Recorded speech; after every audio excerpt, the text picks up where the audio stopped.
Hello everyone, स्वागत है आपका हमारे यूट्यूब चैनल सफलतागंज में। आई होप आप सब बहुत अच्छे होंगे और आपकी प्रिपरेशन भी बहुत अच्छी चल रही होगी। तो अपनी इस पूर्वावलोकन की सीरीज़ में जो हम हिस्ट्री की कर रहे हैं, अभी हमने हिस्ट्री को स्टार्ट किया है। धीरे धीरे हम सारे ही जीएस के पूर्वावलोकन को कंप्लीट करेंगे। ये उन लोगों के लिए एक बहुत ही इंपॉर्टेंट स्टेप प्रूफ होने वाला है जो अफोर्ड नहीं कर सकते हैं या जो इतनी मोटी मोटी बुक्स को अपने साथ हर वक्त कैरी नहीं कर सकते हैं। तो उनके लिए एक छोटा सा स्टेप है कि आप पूर्वावलोकन अपने फ़ोन पर देख पाएँ। तो आज हमारा जो टॉपिक है वो दिल्ली सल्तनत है और दिल्ली सल्तनत को भी हम पार्ट्स में पढ़ेंगे कि जैसा जैसा बुक में दिया गया है वैसे वैसे हम उसको पढ़ेंगे। पहले गुलाम वंश पढ़ेंगे, उसके बाद हम खिलजी पढ़ेंगे, तुगलक पढ़ेंगे, ऐसे करके हम सारे ही जो डायनेस्टीज़ हैं उनको कंप्लीट करेंगे। तो चलिए स्टार्ट करते हैं आज के अपने सेशन को दिल्ली सल्तनत से। और सेशन स्टार्ट करने से पहले मैं आप सबसे एक बात कहना चाहती हूँ कि आप हमारे चैनल सफलतागंज को ज़्यादा से ज़्यादा सब्सक्राइब करें और हमारे वीडियोस को ज़्यादा से ज़्यादा लाइक करें, शेयर करें, ताकि ऐसे ही बहुत इंपॉर्टेंट कंटेंट हम आप तक लाते रहें और आपकी हेल्प करते रहें। तो चलिए बिना किसी देरी के स्टार्ट करते हैं आज के अपने सेशन को, दिल्ली सल्तनत। तो जब अरबों ने आक्रमण किया, जैसा कि हमने पिछले वीडियोस में अपने पढ़ा था, कैसे अरब्स आए, कैसे तुर्क आए, कैसे महमूद गजनवी आया, उसके बाद मोहम्मद गोरी आए। तो उसके बाद शुरू होती है हमारी दिल्ली सल्तनत। दिल्ली सल्तनत में भी हम पढ़ेंगे गुलाम वंश यानी स्लेव डायनेस्टी। तो 1206 से 1290 तक दिल्ली सल्तनत के सुल्तान गुलाम वंश के सुल्तानों के नाम से विख्यात हुए। मतलब 1206 से 1290 तक जिन्होंने राज किया दिल्ली पे, उस सल्तनत के लोग जो हैं वो गुलाम वंश के सुल्तानों के नाम से विख्यात हुए, जिसका संस्थापक कुतुबुद्दीन ऐबक था। गुलाम वंश का संस्थापक कुतुबुद्दीन ऐबक था।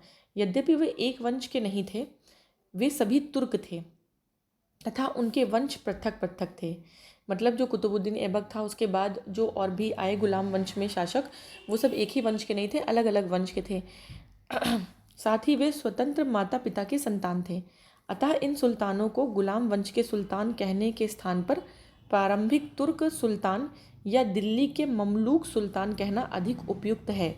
ममलूक में आपको बता दूं, ममलूक हम गुलाम को कहते हैं, एक स्लेव को कहते हैं। ठीक, चलिए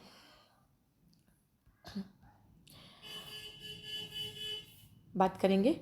भारत में गुलाम वंश का प्रथम शासक कुतुबुद्दीन ऐबक था। उसका टाइम पीरियड क्या था? 1206 से 1210। वह ऐबक नामक तुर्क जनजाति का था, एक ट्राइब थी ऐबक, उसका वो उससे बिलोंग करता था। बचपन में उसे निशापुर के काजी फ़खरुद्दीन अब्दुल अजीज़ कूफ़ी ने एक दास के रूप में खरीदा था। ऐबक बचपन से ही अति सुरीले स्वर में कुरान पढ़ता था, जिस कारण वह कुरान ख्वां, यानी कुरान ख्वां का क्या मतलब होता है? कुरान का पाठ करने वाला, के नाम से प्रसिद्ध हो गया। बाद में वह निशापुर से गजनी लाया गया। गजनी आपको याद है, अफगानिस्तान में स्टेट है गजनी। वहाँ उसे गोरी ने खरीद लिया। अपनी प्रतिभा, लगन और ईमानदारी के बल पर शीघ्र ही ऐबक ने गोरी का विश्वास प्राप्त कर लिया। गोरी ने उसे अमीर आखूर के पद पर प्रोन्नत कर दिया। कोई होता होगा उनका पद, अमीर आखूर, उस पर उसका प्रमोशन हो गया। अब उसने अपना राज्याभिषेक गोरी के मृत्यु के 3 माह पश्चात जून 1206 में करवाया था। कि अब गोरी तो मर गया, गोरी ने खरीदा था उसे, उसका बहुत ही ईमानदार था। गोरी के मरने के बाद उसने अपना राज्याभिषेक कराया। ऐबक की राजधानी क्या थी? तो ऐबक की राजधानी लाहौर थी। ऐबक ने कभी सुल्तान की उपाधि नहीं धारण की थी। उसने केवल मलिक और सिपह सालार की पदवियों से ही अपने को संतुष्ट रखा। गोरी के उत्तराधिकारी गियासुद्दीन महमूद से मुक्ति पत्र प्राप्त करने के बाद ऐबक को दास्ता से मुक्ति मिल गई, मतलब वो स्लेव नहीं रहा। अपनी उदारता के कारण कुतुबुद्दीन ऐबक इतना अधिक दान करता था कि उसे लाख बख्श यानी लाखों को देने वाला के नाम से पुकारा गया। ऐबक ने दिल्ली में कुव्वत उल इस्लाम और अजमेर में 2.5 दिन का झोपड़ा नामक 2 मस्जिदों का निर्माण करवाया। कुव्वत उल इस्लाम कहाँ? कुव्वत उल इस्लाम दिल्ली में, और अजमेर में 2.5 दिन का झोपड़ा। उसने दिल्ली में स्थित कुतुब मीनार का निर्माण कार्य प्रारंभ किया, जिसे इल्तुतमिश ने पूरा किया। ये क्वेश्चन बहुत ज़्यादा आता है कि कुतुब मीनार का निर्माण शुरू किसने करवाया, उसे पूरा किसने करवाया। तो इल्तुतमिश ने पूरा करवाया। और एक बात इसमें और है कि कुछ टाइम बाद बहुत मौसम ख़राब हुआ, बिजली कड़की, तो कुतुब मीनार की जो ऊपर की मंजिल थी वो बिजली के कारण गिर गई।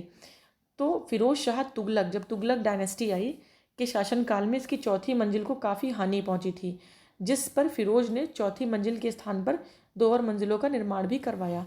तो यह क्वेश्चन 3 तरीके से आता है कि कुतुब मीनार का निर्माण शुरू किसने करवाया था, तो कुतुबुद्दीन ऐबक आंसर होगा। कंप्लीट किसने करवाया था, तो इल्तुतमिश होगा। और उसकी रिपेयरमेंट किसने करवाई थी जब उस पर बिजली गिरी थी, तो फिरोज शाह तुगलक होगा। कुतुबुद्दीन ऐबक की मृत्यु चौगान के खेल, चौगान क्या, जो अभी हॉर्स पोलो जिसे हम बोलते हैं, में घोड़े से गिरने के दौरान 1210 ईस्वी में हुई थी। उसे लाहौर में, जो कि राजधानी थी उसकी, उसे लाहौर में ही दफना दिया गया। नेक्स्ट है, दिल्ली सल्तनत का पहला सुल्तान इल्तुतमिश था। सुल्तान आप कहेंगे कुतुबुद्दीन ऐबक तो पहला शासक था, लेकिन उसने कभी सुल्तान की उपाधि नहीं ली थी। किसने उपाधि ली थी सबसे पहले, तो इल्तुतमिश ने सुल्तान की उपाधि ली थी। उसने सुल्तान के पद की स्वीकृति खलीफा से प्राप्त की थी। खलीफा जो मुस्लिमों में जो सबसे टॉप होते हैं, जैसे अपने यहाँ होते हैं धर्म से रिलेटेड जो होते हैं, जिनका रिलीजन से एक कनेक्शन होता है, जो रिलीजियस बोर्ड में सबसे टॉप पे रहते हैं, उन्हें खलीफा बोलते हैं। तो खलीफा ने इल्तुतमिश के शासन की पुष्टि उस सारे क्षेत्र में कर दी जो उसने विजित किया, और उसे सुल्तान आज़म की उपाधि प्रदान की।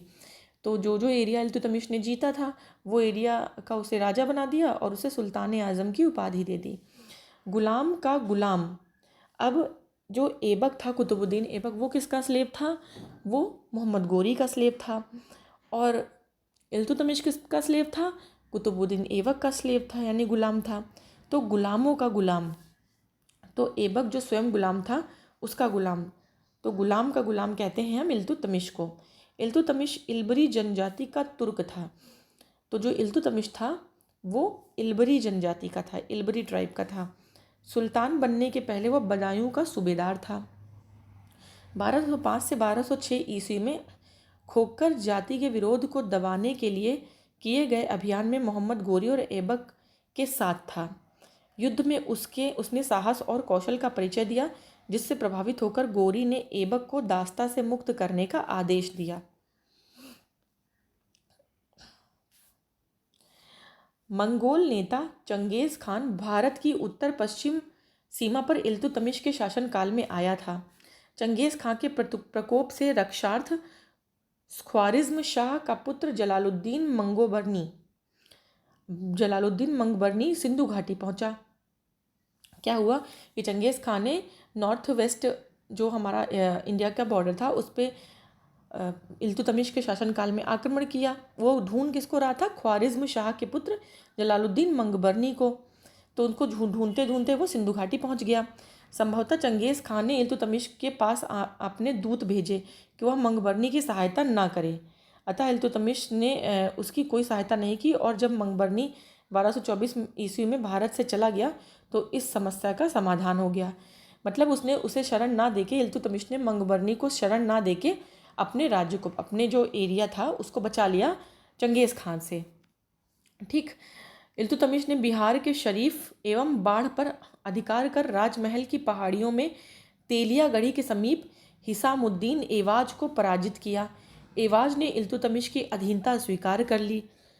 इल्तुतमिश ने एवाज के स्थान पर मलिक जानी को बिहार का सूबेदार नियुक्त किया। तो बिहार में कौन था, एवाज था। एवाज को हराया।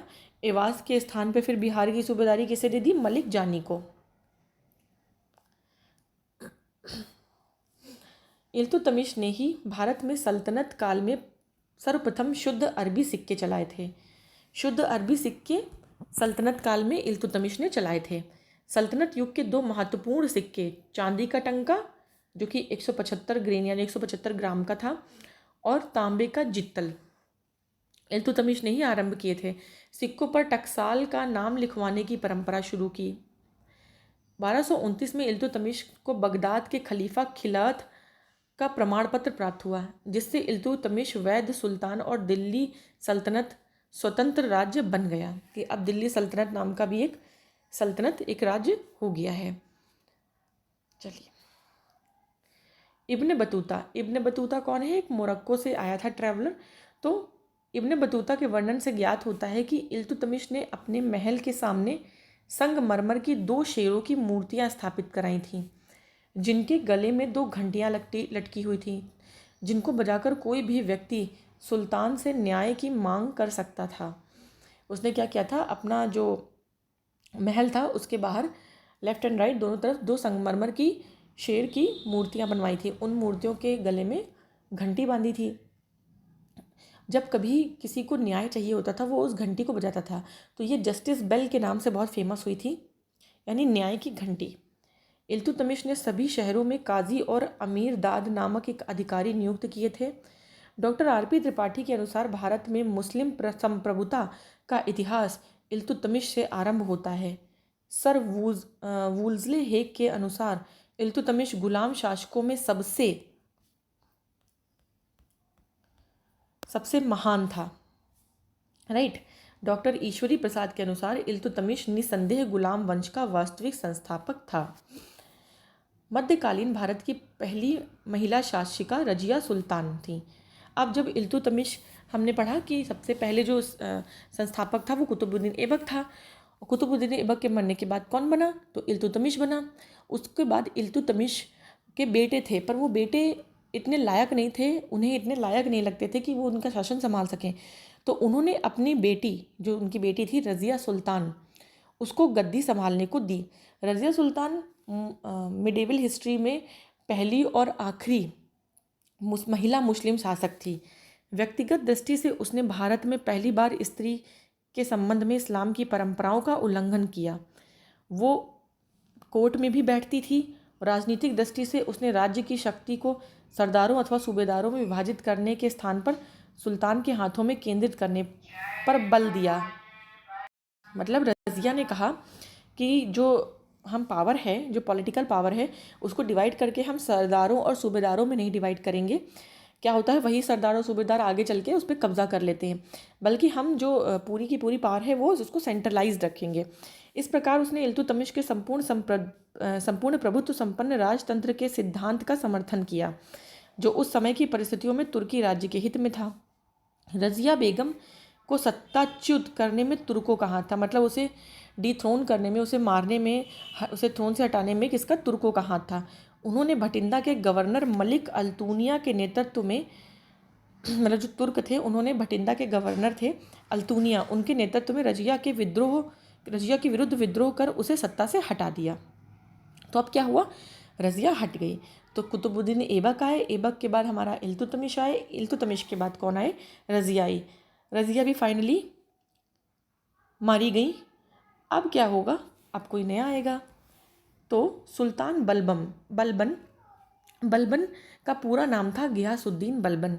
बलबन ने 1266 से 1286 तक सुल्तान के रूप में सल्तनत की बागडोर संभाली। उसे उलूग खां के नाम से भी जाना जाता है। उसका वास्तविक नाम बहाउद्दीन था। इल्तुतमिश की भांति वह भी इल्बरी तुर्क था, मतलब इल्बरी ट्राइब का ही था। बलबन बचपन में ही मंगोलों द्वारा पकड़ लिया गया था, जिन्होंने उसे गजनी में बसरा के निवासी ख्वाजा जमालुद्दीन के हाथों बेच दिया। अनंतर 1232 ईस्वी में उसे दिल्ली लाया गया, जहां इल्तुतमिश ने 1233 में ग्वालियर विजय के पश्चात उसे खरीद लिया। उसकी योग्यता से प्रभावित होकर इल्तुतमिश ने उसे खसदार का पद दिया। रजिया के काल में वह एक अमीर शिकार के पद पर पहुंच गया। रजिया के विरुद्ध षड्यंत्र में उसने तुर्की सरदारों का साथ दिया, मतलब बलबन ने रजिया को मारने में तुर्की सरदारों का साथ दिया था। फलस्वरूप बहराम शाह के सुल्तान बनने के बाद उसे अमीर आखूर का पद मिला। जब बहराम शाह सुल्तान बने तो उसे अमीर आखूर का पद मिला। बदरुद्दीन रूमी की कृपा से उसे रेवाड़ी की जागीर मिली। मसूद शाह को सुल्तान बनाने में उसने तुर्की अमीरों का साथ दिया, जिसके फलस्वरूप उसे हाँसी की सूबेदारी दे दी गई। मतलब धीरे धीरे कहीं कहीं की जागीर सूबेदारी मिलते मिलते फाइनली 1249 में बलबन ने अपनी पुत्री का विवाह सुल्तान नसीरुद्दीन से किया। इस अवसर पर उसे उलूग खां की उपाधि और नायबे ममलिकात का पद दिया गया। 1266 ईस्वी में बलबन दिल्ली की राजगद्दी पर आसीन हुआ था। तो इतना कुछ करने के बाद उसे गद्दी मिली थी। बलबन के विषय में कहा गया है कि उसने रक्त और लौह, वेरी इंपॉर्टेंट, की नीति अपनाई थी। बलबन के राजत्व सिद्धांत की दो मुख्य विशेषताएं थीं। क्या विशेषताएं थी? पहली विशेषता ये थी कि सुल्तान का पद ईश्वर के द्वारा प्रदत्त होता है, और दूसरा कि सुल्तान का निरंकुश होना आवश्यक है। ये दो उसके सिद्धांत की विशेषताएं थीं। बलबन ने फारस के लोक प्रचलित वीरों से प्रेरणा लेकर अपना राजनीतिक आदर्श निर्मित किया। उनका अनुकरण करते हुए उसने राजत्व की प्रतिष्ठा को उच्च सम्मान दिलाने का प्रयत्न किया। राजा को धरती पर ईश्वर का प्रतिनिधि यानी नियामत एक खुदाई माना गया है। उसके अनुसार मान मर्यादा में वह केवल पैगंबर के बाद है। राजा जिल्ले अल्लाह या जिल्ले इलाही अर्थात ईश्वर का प्रतिबिंब है। जिल्ले इलाही मतलब शैडो ऑफ गॉड, ईश्वर का प्रतिबिंब है। वह दिल्ली का प्रथम सुल्तान था जिसने राजत्व संबंधी सिद्धांतों की स्थापना की। उसने अपने पुत्र बुगरा खां से कहा था, सुल्तान का पद निरंकुशता का सजीव प्रतीक है। बलबन ने ईरानी बादशाहों के कई परंपराओं को अपने दरबार में आरंभ किया। उसने सिजदा और पैबोस की रीतियां आरंभ की। सिजदा क्या होता है? सिजदा और पैबोस दो पर्सियन एटिक्वेट्स थे। पर्सियन एटिक्वेट्स, सिजदा में वो क्या करते थे? भूमि पर लेटकर अभिवादन करते थे। मतलब जब राजा के सामने आइए तो ज़मीन पर लेटकर उसको मतलब आप ग्रीट करिए। और पैबोस क्या होता है कि सुल्तान के पैरों को चूम के एक तरह से उन्हें सम्मान देना। उसने अपने दरबार में प्रतिवर्ष फारसी त्यौहार नौरोज़ बड़ी शान शौकत के साथ मनाने की प्रथा आरंभ की। मंगोलों से मुकाबला करने के लिए बलबन ने एक सैन्य विभाग दीवाने अर्ज, क्या था? दीवाने अर्ज उनका मिलिट्री डिपार्टमेंट था, उसकी स्थापना की थी मंगोलों से लड़ने के लिए। बलबन ने अपना सेना मंत्री यानी दीवाने अर्ज इमाद उल मुल्क को बनाया, जो अत्यंत ईमानदार और परिश्रमी व्यक्ति था। बलबन ने उसे वजीर के आर्थिक नियंत्रण से मुक्त रखा ताकि उसे धन की कमी ना हो। मतलब जो मिलिट्री को मैनेज करने में, जो आर्मी है उसको मैनेज करने में उसने उसे वजीर के आर्थिक नियंत्रण से मुक्त रखा ताकि वो जितना चाहे धन इस्तेमाल कर सके आर्मी को और अच्छा बनाने में। तो ये थे नोट्स। अब चलिए हम क्वेश्चन की तरफ बढ़ेंगे। तो पहला क्वेश्चन है कि गुलाम वंश का संस्थापक कौन था? तो हमने अभी पढ़ा कि गुलाम वंश का जो संस्थापक था वो कुतुबुद्दीन ऐबक था। तो ऑप्शन डी करेक्ट हो जाएगा। कुतुबुद्दीन ऐबक 1206 से 1290 तक दिल्ली सल्तनत के सुल्तान गुलाम वंश के सुल्तानों के नाम से विख्यात हुए। चलिए, कुतुबुद्दीन ऐबक। नेक्स्ट है हमारा, गुलाम वंश का प्रथम शासक कौन था? तो जिसने स्थापना की होगी वही प्रथम शासक होगा। तो कुतुबुद्दीन ऐबक ही गुलाम वंश का प्रथम शासक था। नेक्स्ट क्वेश्चन है, दिल्ली सल्तनत का कौन सा सुल्तान लाख बख्श के नाम से जाना जाता है? तो अभी हमने पढ़ा कि जो कुतुबुद्दीन ऐबक था वो इतना ज़्यादा दानी प्रवृत्ति का था कि उसे लाख बख्श यानी लाखों को दान देने वाला कहा जाने लगा। कुतुबुद्दीन ऐबक। नेक्स्ट क्वेश्चन है हमारा कि 2.5 दिन का झोपड़ा क्या है? तो हमने जाना कि इल्तुतमिश ने ऐबक ने दिल्ली में कुव्वत उल इस्लाम और अजमेर में 2.5 दिन का झोपड़ा नामक मस्जिदों का निर्माण कराया। उसने दिल्ली में स्थित कुतुब मीनार का निर्माण भी प्रारंभ किया था। तो ये मस्जिद है, 2.5 दिन का झोपड़ा जो है वो मस्जिद है। कुव्वत उल इस्लाम मस्जिद और 2.5 दिन का झोपड़ा क्रमशः कहाँ है? तुमने पढ़ा कि कुतुबुद्दीन ऐबक ने कुव्वत उल इस्लाम को कहाँ? दिल्ली में, और 2.5 दिन का झोपड़ा कहाँ? अजमेर में कराया। तो दिल्ली और अजमेर ऑप्शन हो जाएगा इसका, दिल्ली और अजमेर। नेक्स्ट है हमारा क्वेश्चन नंबर 6, निम्नलिखित में से किसने प्रसिद्ध कुतुब मीनार के निर्माण में योगदान नहीं दिया? तो हमें पता है कि कुतुबुद्दीन ऐबक जो था उसने निर्माण शुरू कराया, इल्तुतमिश ने निर्माण कंप्लीट कराया, फिरोज शाह तुगलक ने जब बिजली गिरी तो उसकी 2 मंजिलें बनवाई। तो इसका मतलब गयासुद्दीन तुगलक इन्होंने कोई योगदान नहीं दिया है। तो ये करेक्ट ऑप्शन होगा, इन्होंने कोई योगदान नहीं दिया है कुतुब मीनार के निर्माण में। नेक्स्ट हमारा कुतुबुद्दीन ऐबक की राजधानी क्या थी? तो कुतुबुद्दीन ऐबक की राजधानी लाहौर थी। नेक्स्ट हमारा क्वेश्चन है सुल्तान कुतुबुद्दीन ऐबक की मृत्यु कैसे हुई? उसने एक महत्वाकांक्षी कुलीन व्यक्ति उनके एक महत्वाकांक्षी कुलीन व्यक्ति ने कपट से छुरा मारकर उनकी हत्या की? नहीं। पंजाब पर अधिकार जमाने के लिए गजनी के शासक ताजुद्दीन याल्डोस के साथ हुए युद्ध में उनकी मृत्यु हुई? नहीं। बुंदेलखंड खंड के किले कलिंजर को घेरा डालते समय उन्हें चोटें लगी जिसके बाद में उनकी मृत्यु हो गई? नहीं। चौगान की क्रीड़ा के दौरान अश्व से गिरने के पश्चात उनकी मृत्यु हो गई। बिल्कुल, हॉर्स पोलो खेलते समय वो घोड़े से गिर गए और उनकी डेथ हो गई। नेक्स्ट क्वेश्चन है हमारा निम्नलिखित में से किसने दिल्ली को सल्तनत की राजधानी के रूप में स्थापित किया?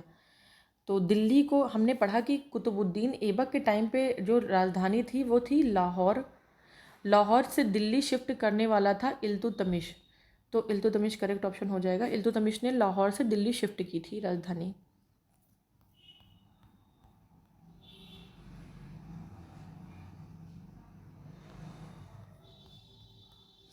नेक्स्ट क्वेश्चन नंबर 10 है हमारा दिल्ली का वह प्रथम सुल्तान कौन था जिसने नियमित सिक्के जारी किए तथा दिल्ली को अपने साम्राज्य की राजधानी घोषित की?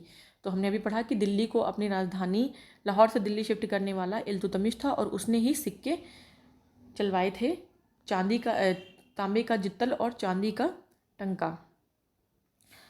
नेक्स्ट है हमारा निम्नलिखित में से कौन सी इल्तुतमिश के राज्यकाल में सल्तनत की राजधानी थी? तो अभी हमने पढ़ा कि इस राजधानी लाहौर से दिल्ली शिफ्ट की थी, तो दिल्ली हो जाएगा इसका करेक्ट ऑप्शन। नेक्स्ट है हमारा सल्तनत के निम्नलिखित सुल्तानों में से किसने सर्वप्रथम अपनी राजधानी दिल्ली स्थानांतरित की थी? तो हमने पढ़ा कि जब ऐबक था तो ऐबक के समय पे राजधानी लाहौर थी, लाहौर से दिल्ली इल्तुतमिश ने शिफ्ट की थी। चलिए, दिल्ली का प्रथम मुस्लिम शासक कौन था? तो दिल्ली का प्रथम मुस्लिम शासक कौन था? तो इल्तुतमिश था। आप कहेंगे कि कुतुबुद्दीन ऐबक गुलाम वंश का पहला शासक था, उसका फाउंडर था, लेकिन दिल्ली को अपनी राजधानी बनाकर दिल्ली में शासन करने वाला इल्तुतमिश था।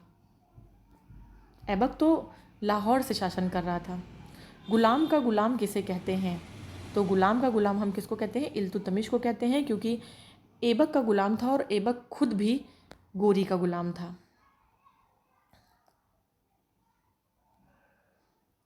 नेक्स्ट क्वेश्चन है हमारा निम्नलिखित में कौन मध्यकालीन भारत की प्रथम महिला शासिका थी? तो मध्यकालीन भारत की पहली और आखिरी महिला शासिका थी वो रज़िया सुल्तान थी, इल्तुतमिश की बेटी थी। नेक्स्ट क्वेश्चन है हमारा मंगोल आक्रमणकारी चंगेज खां भारत की उत्तर पश्चिम सीमा पर निम्न में से किसके शासनकाल में आया था? तो हमने पढ़ा कि ख्वारिज्म के बेटे मंगोल बारी को मारने के लिए वो आया था, उसको भगाने के लिए आया था। तो इल्तुतमिश के शासनकाल में वो आया था और इल्तुतमिश से बोला था कि उसे शरण मत देना, नहीं तो फिर उसके राज्य पे खतरा हो जाता, इसलिए इल्तुतमिश ने उसे शरण नहीं दी और फाइनली उसने अपने राज्य को बचा लिया मंगोलों के आक्रमण से। चलिए,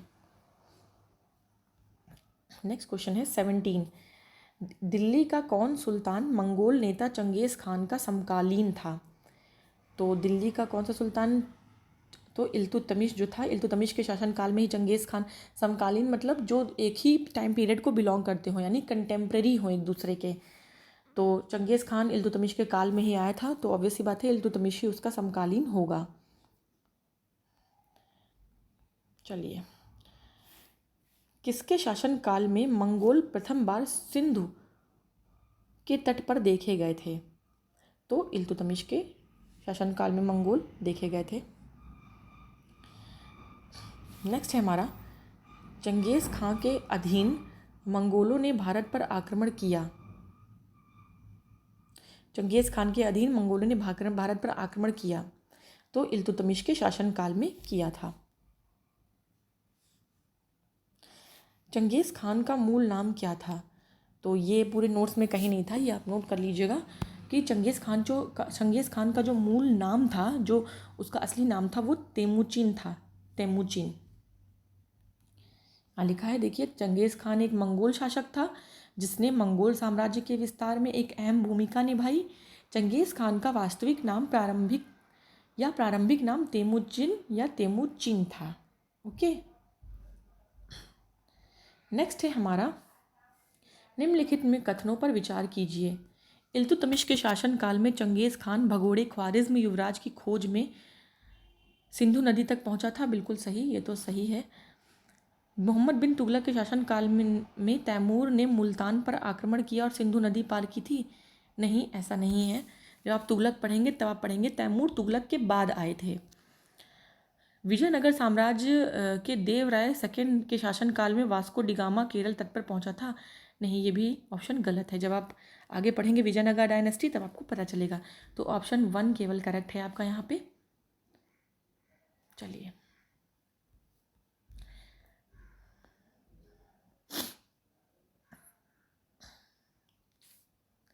नेक्स्ट क्वेश्चन नंबर 22 कहता है, इल्तुतमिश ने बिहार में अपना प्रथम सूबेदार किसे नियुक्त किया था? तो उसने बिहार में, आपको पता होगा कि एवाज था, एवाज को हरा कर उसने क्या किया, मलिक जानी को अपना सूबेदार बनाया बिहार में। नेक्स्ट, रज़िया बेगम को सत्ताच्युत करने में किसका हाथ था? तो रज़िया को सत्ताच्युत डीथ्रोन करने में, यानी कि उसे डीथ्रोन करने में तुर्कों का हाथ था, जैसा कि हमने पढ़ा। नेक्स्ट है, दिल्ली के सुल्तान बलबन का पूरा नाम क्या था? तो घियासुद्दीन बलबन था या गयासुद्दीन बलबन था? चलिए, नेक्स्ट है हमारा, दिल्ली के किस सुल्तान के विषय में कहा गया है कि उसने एक रक्त और लौह की नीति अपनाई थी? तो अभी हमने पढ़ा कि बलबन, जो दिल्ली सल्तनत में जो गुलाम वंश था, उसमें बलबन ने रक्त और लौह की नीति अपनाई थी। नेक्स्ट, किस दिल्ली सुल्तान ने रक्त और लौह की नीति अपनाई थी? तो अभी हमने पढ़ा कि बलबन ने अपनाई थी। नेक्स्ट कह रहा है, असर्शन रीजन टाइप का क्वेश्चन है। असर्शन कहता है, बलबन ने अपने शासन को शक्तिशाली बनाया और सारी सत्ता अपने हाथ में केंद्रित कर ली। ओके, रीज़न, क्योंकि वह उत्तर पश्चिम सीमा को मंगोल के आक्रमण से सुरक्षित करना चाहता था। ये दोनों बातें तो अपनी अपनी जगह सही हैं कि उसने अपने शासन को शक्तिशाली बनाया और सारी सत्ता अपने हाथों में केंद्रित कर ली।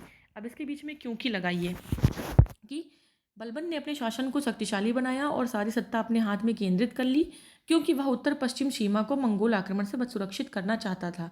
तो ऐसा तो नहीं है कि केवल उत्तर पश्चिम सीमा को ही उसको सुरक्षित करना है, बाकी राज्यों को भी तो सुरक्षित रखना है। तो ये दोनों ही सही है, पर ये इसकी व्याख्या, जो रीज़न है असर्शन की व्याख्या नहीं करता है। चलिए, नेक्स्ट है हमारा, अपनी शक्ति को समेकित करने के बाद बलबन ने भव्य उपाधि धारण की। कौन सी उपाधि धारण की? तो जिल्ले इलाही, अभी हमने पढ़ा जिल्ले इलाही, शैडो ऑफ गॉड। नेक्स्ट हमारा, वह प्रथम मुस्लिम शासक कौन था जिसने शासन के सिद्धांत यानी थ्योरी ऑफ किंगशिप को राजाओं की ईश्वरीय अधिकार, थ्योरी ऑफ डिवाइन राइट के समान प्रतिपादित किया था? तो हमने भी पढ़ा था कि जो बलबन था उसने अपने राजत्व के 2 सिद्धांत दिए थे, उनमें से एक है ये, तो बलबन ने किया था ऐसा।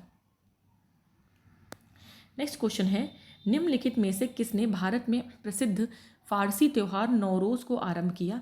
तो अभी हमने पढ़ा कि बलबन ने नौरोज़ को स्टार्ट किया और सिजदा और पैबोस को भी घियासुद्दीन बलबन ने ही स्टार्ट किया था, जो कि पर्सियन एटिक्वेट्स थे। नेक्स्ट है हमारा, निम्नलिखित में से कौन सा कथन बलबन के संबंध में सही नहीं है?